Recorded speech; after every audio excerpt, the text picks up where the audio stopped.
उनको ये लगता था कि अपराध कैसे हो गया, तत्काल कार्रवाई होनी चाहिए, होती भी थी।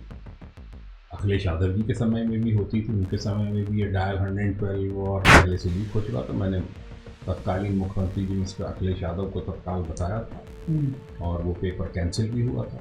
हालांकि उस समय के यूपीपीएससी के चेयरमैन थे अनिल यादव या कौन आगरा के, उन्होंने बड़ा विरोध किया था मेरा। तो उस समय वो प्रेजेंटेशन दिया था मैंने उस समय की तत्कालीन मुख्यमंत्री जी को, मायावती जी को। उन्हें पसंद आया आइडिया, उन्होंने अप्रूव किया और 48 घंटे के अंदर अंदर एटीएस का गठन हो गया। तो ठोकिया गैंग का कोई मारा गया था मुठभेड़ में, तो उसको वो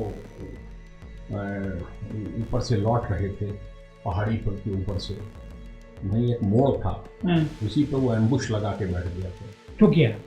और उसने फायरिंग की थी जबरदस्त, उसमें 4 मारे गए पुलिस वाले कमांडो। तो ये योगी जी ने बिना किसी दबाव की चिंता किए बगैर और पुलिस कमिश्नर सिस्टम इंट्रोड्यूस किया है।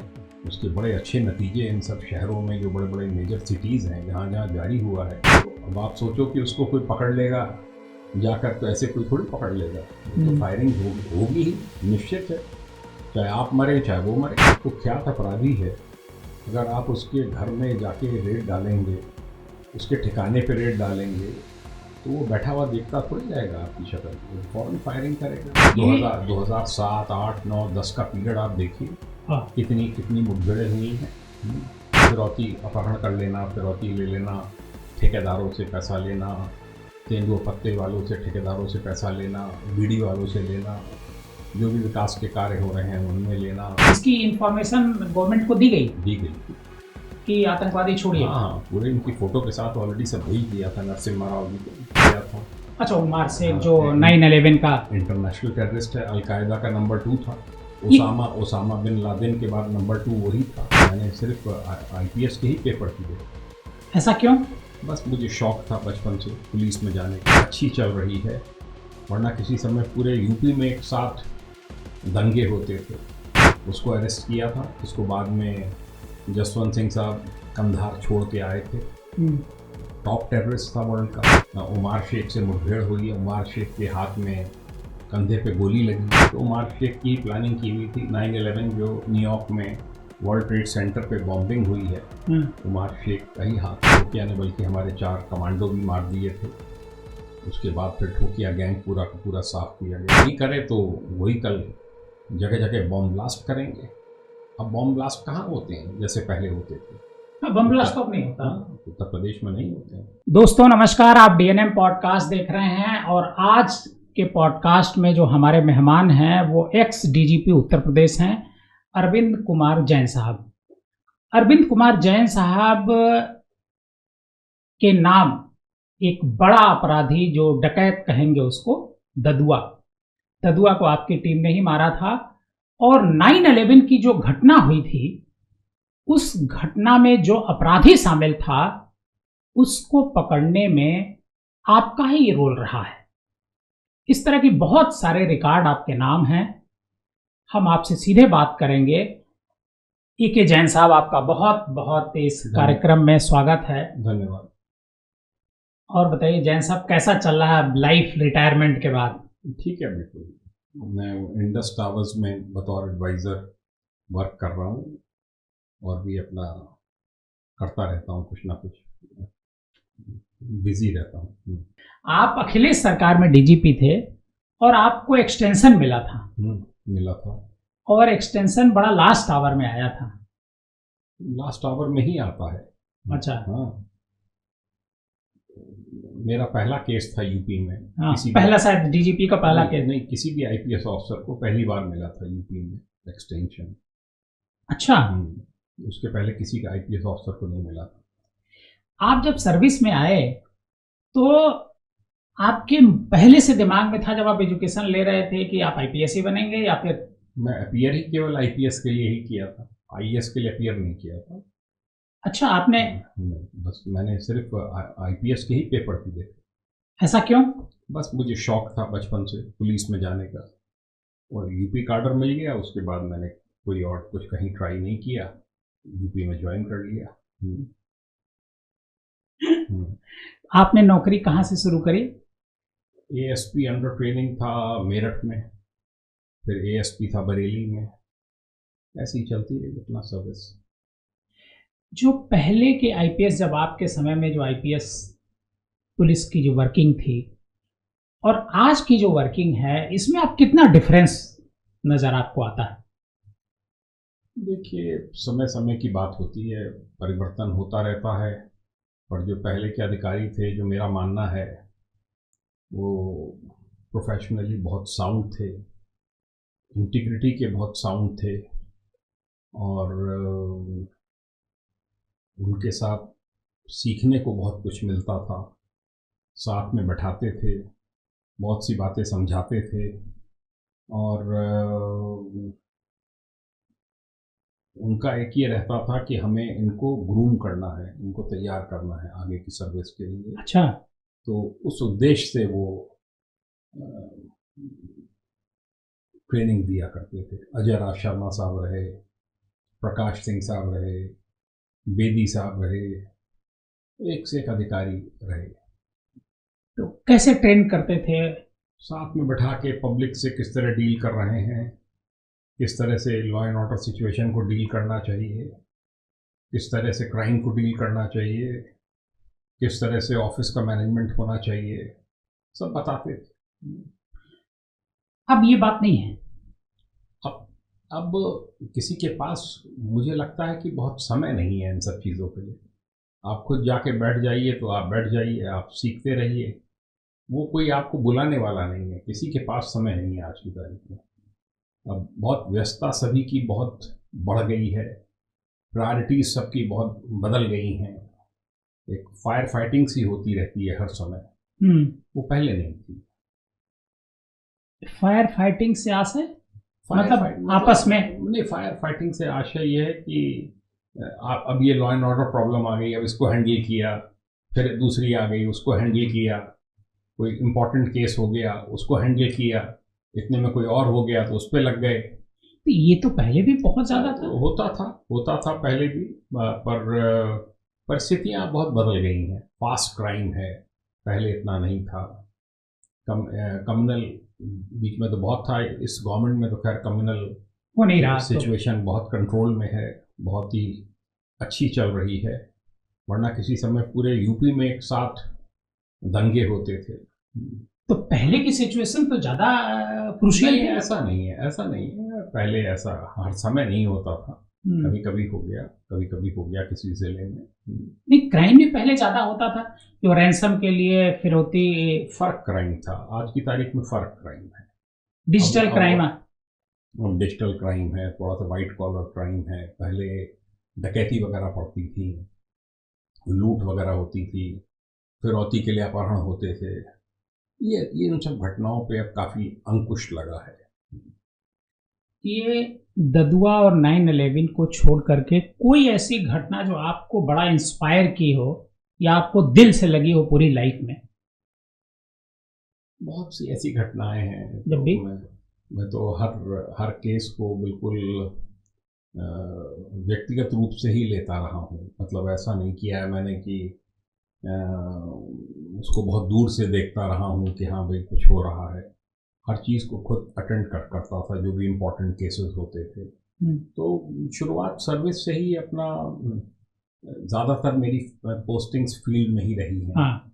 मेरी पोस्टिंग्स बहुत ही कम, मतलब पीएसई और इंटेलिजेंस और इन सब में बहुत ही कम रही है।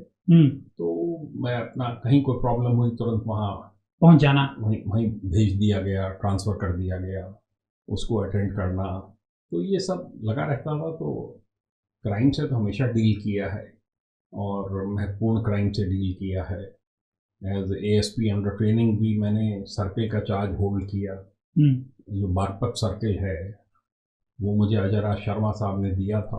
उन्होंने कहा आप ही देखेंगे इसे। जो आज की तारीख में बागपत ज़िला है, तो सबसे महत्वपूर्ण सर्किल था बागपत बड़ौत, वो मैं देखता था बतौर अंडर ट्रेनिंग। तो तब से अपना सब एक्सपीरियंस होता रहा, सब लोग सिखाते रहे। और बरेली में भी 2-2 सर्किल देखे, बहेड़ी, आंवला, नवाबगंज, फरीदपुर, इस तरह से एसपी सिटी का भी चार्ज बीच में रहा साथ में। तो सभी लोगों ने बहुत जम के काम लिया और उनका ये मानना था कि जितना आप काम करेंगे अभी उतना ही आगे चल के पकड़ मजबूत रहेगी।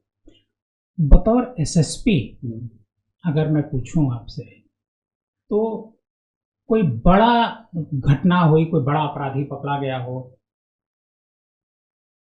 तो जो आपको बताया, ये एसएसपी गाजियाबाद रहते हुए उमार शेख पकड़ा गया था। अच्छा, उमार शेख हाँ, जो 9/11 का इंटरनेशनल टेररिस्ट है, अलकायदा का नंबर 2 था। ये- ओसामा बिन लादेन के बाद नंबर 2 वही था। ब्रिटिश सिटीजन है, उसको अरेस्ट किया था, जिसको बाद में जसवंत सिंह साहब कंधार छोड़ के आए थे।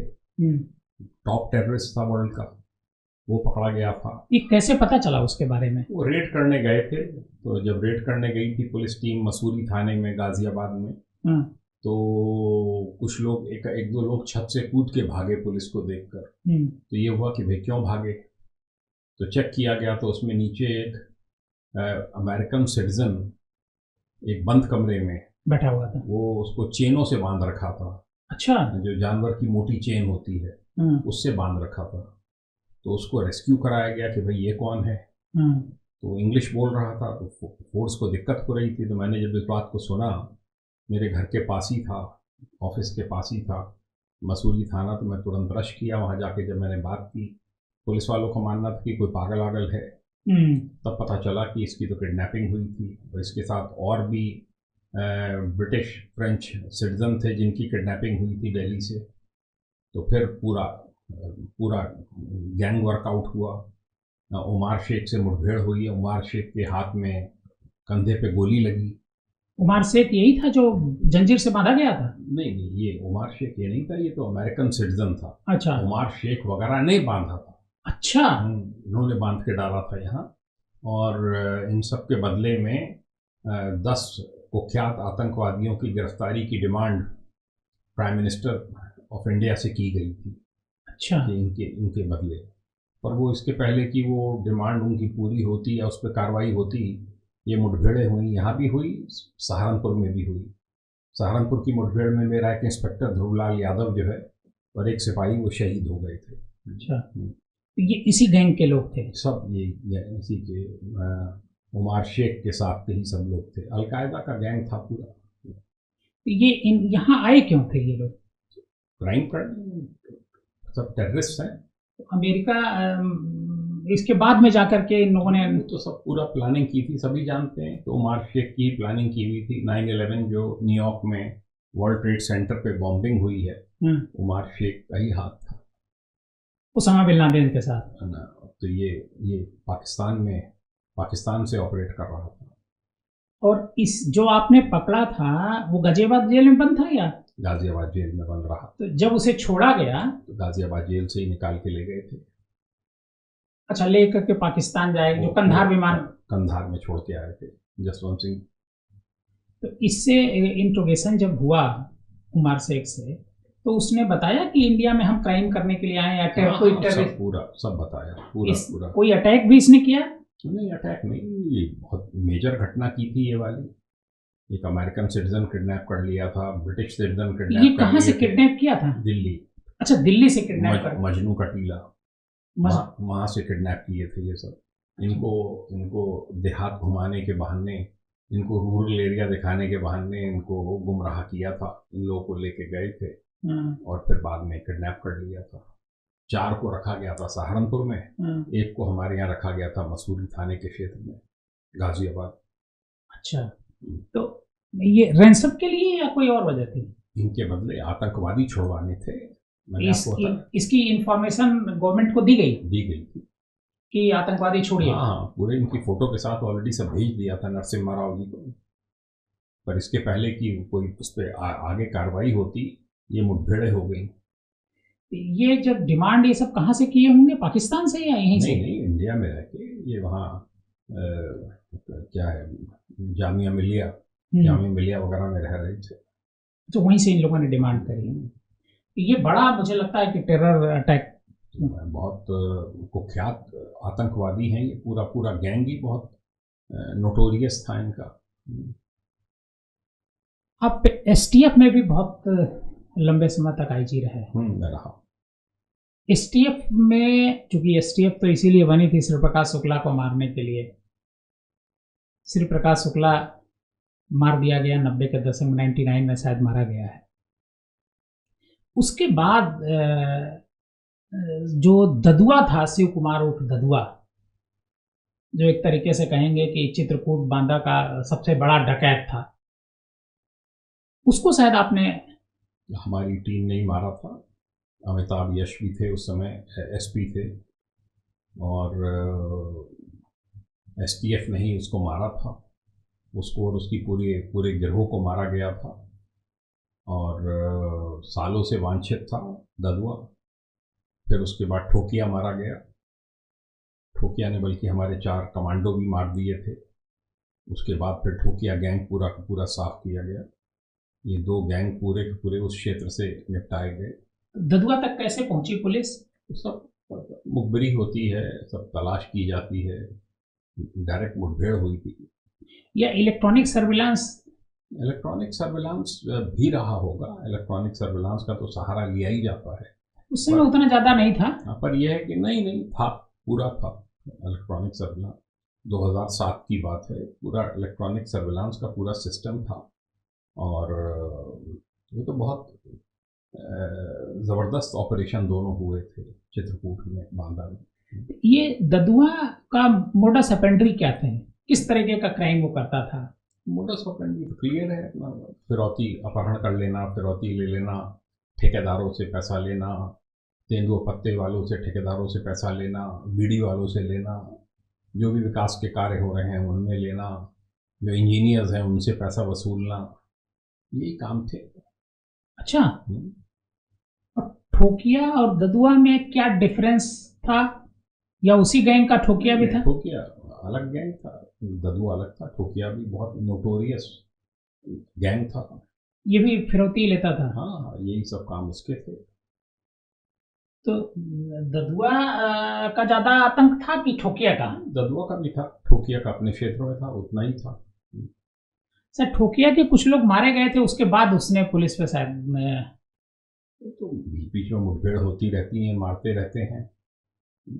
ठोकिया गैंग का कोई मारा गया था मुठभेड़ में, तो उसको वो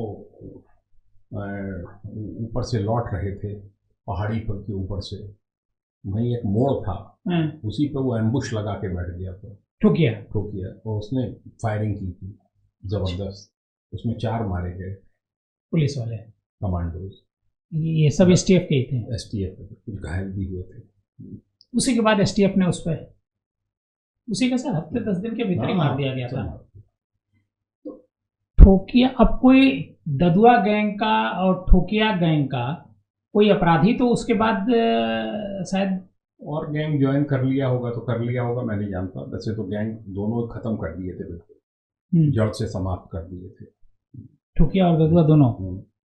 एसटीएफ में रहते हुए और कोई बड़ा अचीवमेंट, बड़ा इस तरह का अपराधी मारा गया हो? या तो अपराधी तो निरंतर मारती ही रहती है एसटीएफ तो जब से गठन हुआ है, एक से एक अच्छे एनकाउंटर एसटीएफ ने किए। सबसे ज़्यादा एनकाउंटर एसटीएफ ने करा। बहुत अच्छे एनकाउंटर किए हैं, बिना किन्हीं विवादों के एनकाउंटर किए हैं, और यूपी की लॉ एंड ऑर्डर को मेंटेन रखने में मेरा मानना है कि एसटीएफ का एक बहुत बड़ा योगदान है। अच्छा, अगर ये इनकाउंटर होता है, बहुत सारे इनकाउंटर होते हैं, और इनकाउंटर बहुत सारे सवाल भी बीच बीच में उठते रहते हैं, इनकाउंटर के अलावा पुलिस के पास कोई विकल्प नहीं है, क्योंकि इनकाउंटर पे सवाल बहुत उठते हैं। देखिए, जब कुख्यात अपराधी है, अगर आप उसके घर में जाके रेड डालेंगे, उसके ठिकाने पे रेड डालेंगे, तो वो बैठा हुआ देखता थोड़ी जाएगा आपकी शक्ल, फौरन फायरिंग करेगा। मैंने आपको बताया ठोकिया का एक साथी मार के लौट रही थी टीम, उसने रास्ते में अम्बुश लगा के एसटीएफ को मार दिया। तो अब आप सोचो कि उसको कोई पकड़ लेगा जाकर, तो ऐसे कोई थोड़ी पकड़ लेगा, वो तो फायरिंग होगी ही, निश्चित है, चाहे आप मरे चाहे वो मरे। हाँ, फायरिंग तो दोनों तरफ से होगी। जो भी कुख्यात आतंकवादी हैं, जो भी कुख्यात डकैत हैं, उनको मालूम है कि पुलिस जो है वो अगर ढील रही हमारी तरफ से तो पुलिस हमें मार देगी। वो इस चक्कर में रहते हैं कि अगर गोली चला के भाग सकें किसी प्रकार, भगदड़ मचा के, तो बच सकें। गोली चलती है उनकी तरफ से, पुलिस भी फायर करती है, कैजुअल्टी भी हो जाती है पुलिस की तरफ से। अभी मैंने आपको बताया 4 यंग कमांडो हमारे मारे गए थे, जबरदस्त फायरिंग हुई थी, गाड़ियों के ऊपर छलनी कर दी थी गाड़ियां। एसटीएफ के साथ शायद आपके पास एटीएस का भी बाद में चार्ज। एटीएस तो मेरे शुरुआत मैंने ही की थी एटीएस की 2007 में दिसंबर में। वो 3 कचहरियों में ब्लास्ट हुए थे। हाँ, लखनऊ, अयोध्या, फैजाबाद और बनारस। 3 तो जगह। 2 मेरे जोन में थे, लखनऊ और फैजाबाद। उस समय आप लखनऊ जोन के आईजी थे? आईजी भी था लखनऊ जोन का, एसटीएफ का भी आईजी था। तो उस समय वो प्रेजेंटेशन दिया था मैंने उस समय के तत्कालीन मुख्यमंत्री जी को, मायावती जी को। उन्हें पसंद आया आइडिया, उन्होंने अप्रूव किया और 48 घंटे के अंदर अंदर एटीएस का गठन हो गया था। अच्छा, तो मायावती जी इतनी तेज फैसले लेती थी? तुरंत होता था फैसला और तुरंत उस पर कार्रवाई होती थी। और मैं ही आईजी बना पहला, कई साल रहा आईजी एटीएस में। तो अब तो एटीएस बहुत आगे पहुंच चुकी है। हाँ, टेक्नोलॉजी काफी उसमें इम्प्रूव कर रही है। जैसे जैसे टेक्नोलॉजी इम्प्रूव कर रही है वैसे वैसे एटीएस की भी टेक्नोलॉजी। ये जमीन सरोजनी नगर की दिलवाई थी। उस समय मेयर थे दिनेश शर्मा जी, और मेरे बचपन के फ्रेंड थे, वो नगर आयुक्त थे। तो ये फ्री जमीन मिली थी इतनी बड़ी, उसी पे मुख्यालय बना है अब एटीएस का। एटीएस जब बनी थी तो क्या एटीएस इन तीनों घटनाओं का पर्दाफाश कर पाई जो तीनों बम ब्लास्ट हुए थे? ये तो देखिए बाद में हुआ था, बम ब्लास्ट तो सब वर्कआउट हो गए थे। एटीएस का भी योगदान था, एसटीएफ का भी था, लोकल पुलिस का भी था, सबने मिलकर किए थे। केंद्रीय एजेंसीज की भी मदद मिलती थी, आईबी है और हैं, क्योंकि इस प्रकार की जो भी घटनाएं महत्वपूर्ण होती थी उसमें सभी का सहयोग रहता था।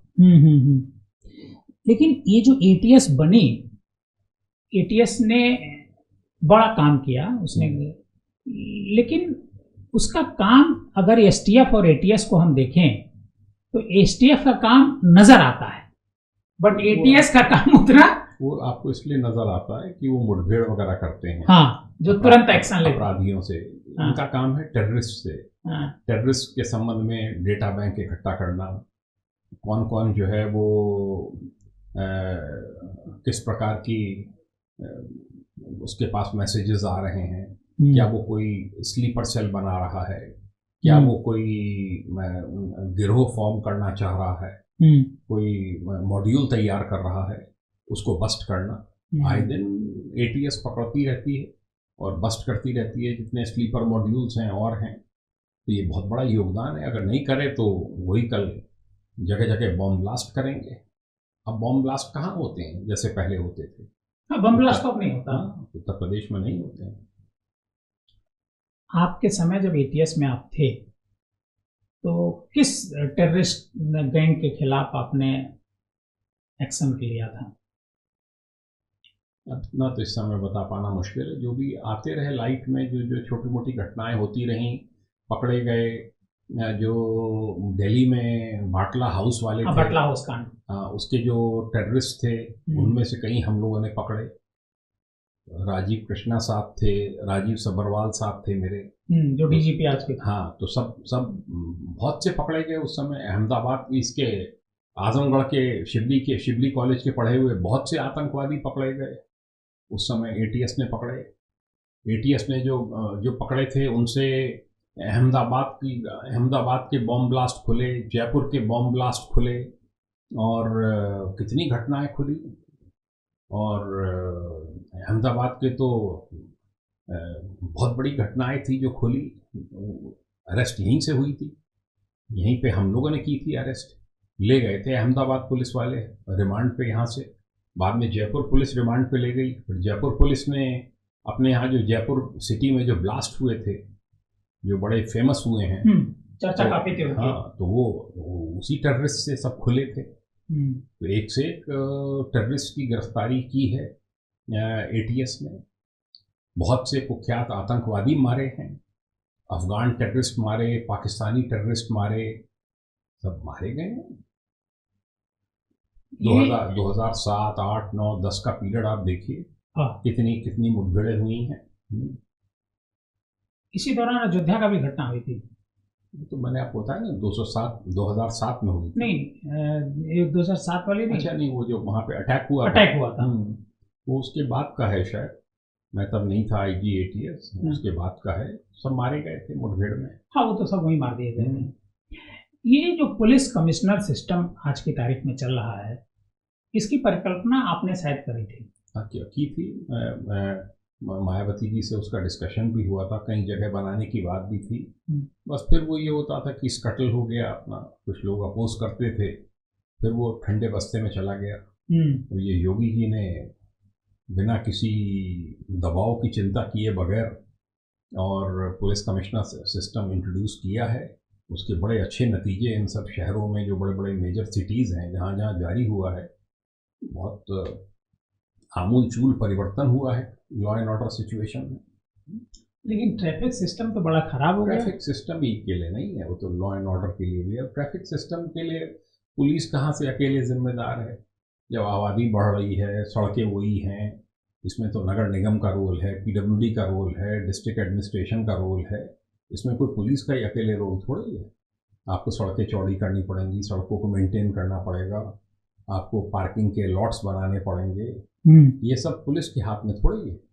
हम तो ट्रैफिक पुलिस के कुछ जवान लगा के रेगुलेट करने की कोशिश करते हैं। ये पुलिस के हाथ में सब नहीं है। तो सब लोकल इंजीनियरिंग डिपार्टमेंट है नगर निगम का, LDA है, जो डेवलपमेंट अथॉरिटीज़ हैं, उनका रोल है इसमें। नोएडा है, ग्रेटर नोएडा अथॉरिटी है, इन सब का रोल है उसमें। लेकिन सड़क पर पुलिस चूंकि दिखती है, वो तो इसलिए रहती है कि, और ट्रैफिक कंट्रोल वही करती है, तो इस नाते माना जाता है कि पुलिस ही सब कुछ कर रही है। नहीं, पुलिस के हाथ में तो, जब इतनी आबादी सड़कों पर बढ़ रही है, इतनी गाड़ियां बढ़ रही हैं, बेहिसाब ट्रैफिक है सड़क के ऊपर, तो उसमें ट्रैफिक पुलिस ही अकेले क्या कर लेगी? ये आपके समय में एक पेपर लीक की घटना भी बड़ी हुई थी। आपने उसको, मैं DGP था। DGP थे आप। उसको मुझे किसी पत्रकार ने बताया था फ़ोन करके कि आपके मोबाइल पर मैंने भेजा है।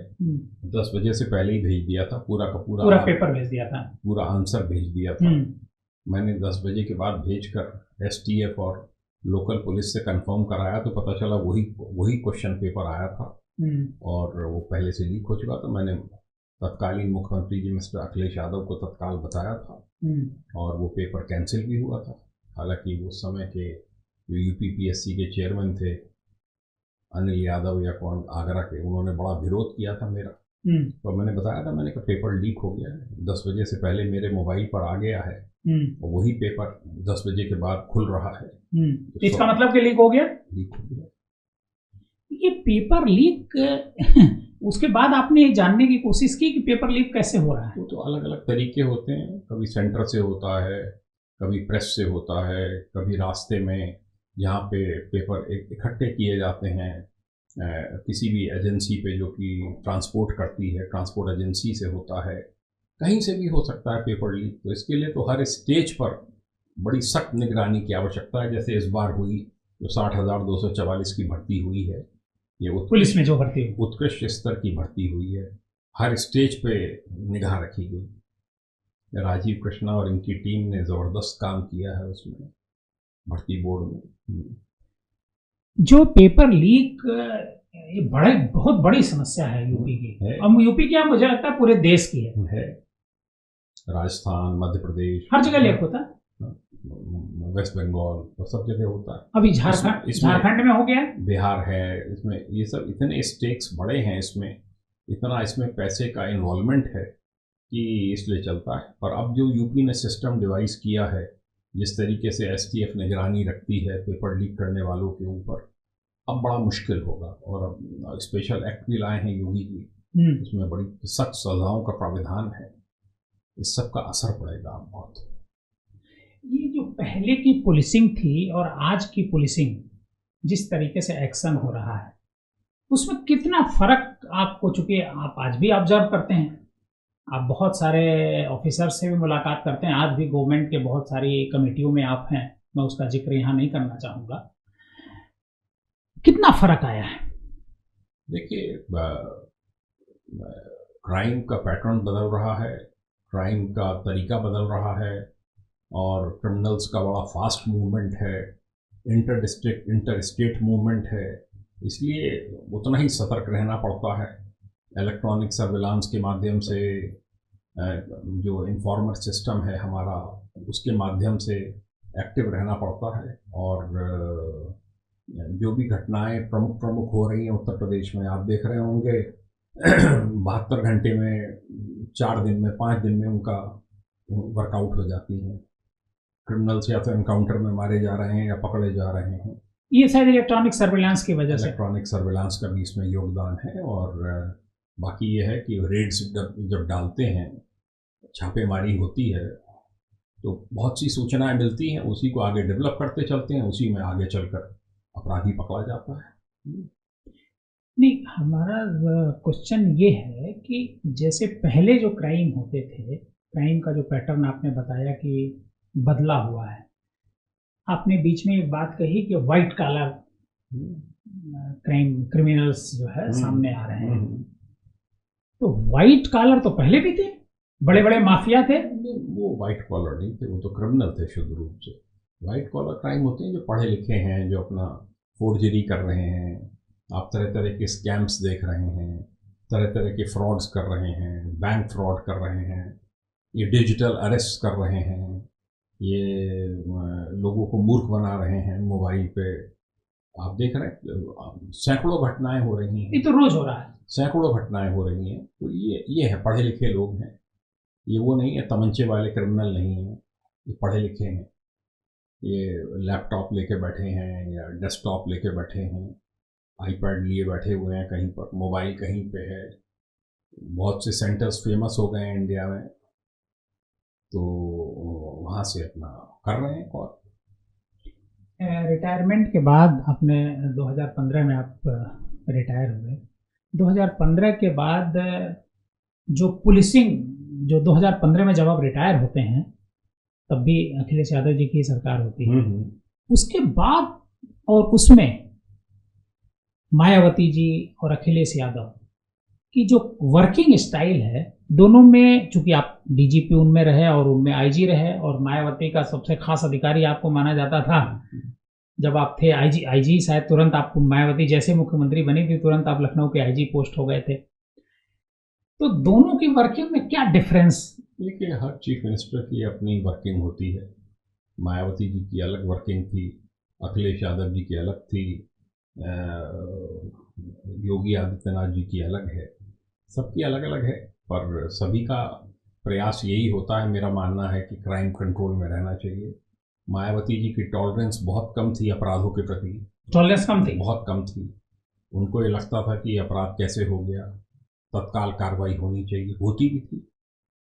अखिलेश यादव जी के समय में भी होती थी, उनके समय में भी ये डायल 112 और ये पुलिस भवन ये जो बना है, ये सब 1090, बहुत से काम उनके समय में भी हुए। वर्तमान सरकार ने जिस पैमाने पर भर्तियां की हैं, पुलिस की भर्तियां की हैं, पुलिस को संसाधन दिए हैं। आज के समय में शायद 2.5 लाख पुलिस थी। आज के समय में पूरा हुलिया बदला हुआ है। आज के समय में इतना बजट है कि उस बजट को खत्म कर पाना मुश्किल है। पुलिस महकमे का जो ट्रेनिंग इंस्टीट्यूट्स हैं, उनकी कैपेसिटी दुगनी की है इन्होंने। वहाँ पर सैकड़ों करोड़ के फंड्स दिए गए हैं, नए क्लासरूम्स बन रहे हैं, हॉस्टल्स बन रहे हैं, प्रशिक्षण क्या वो चल रहा है, और डबल कर दी गई है। मेरे समय में 23,000 24,000 थी, मैं डीजी ट्रेनिंग भी रहा, डीजी पुलिस एकेडमी भी रहा। 23-24 हज़ार थी ट्रेनिंग इंस्टीट्यूट्स की कैपेसिटी। मेरे समय में दो पीटीएस बनवाने मैंने शुरू किए थे, एक जालौन और एक सुल्तानपुर, और बन गए हैं, फंक्शनल हैं।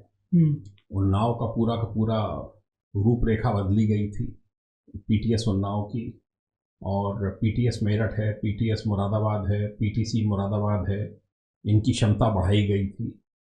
तो ट्रेनिंग में बहुत सुधार हुआ है। और आप देखिए सब कितने सिपाही एक साथ ट्रेनिंग पा रहे हैं।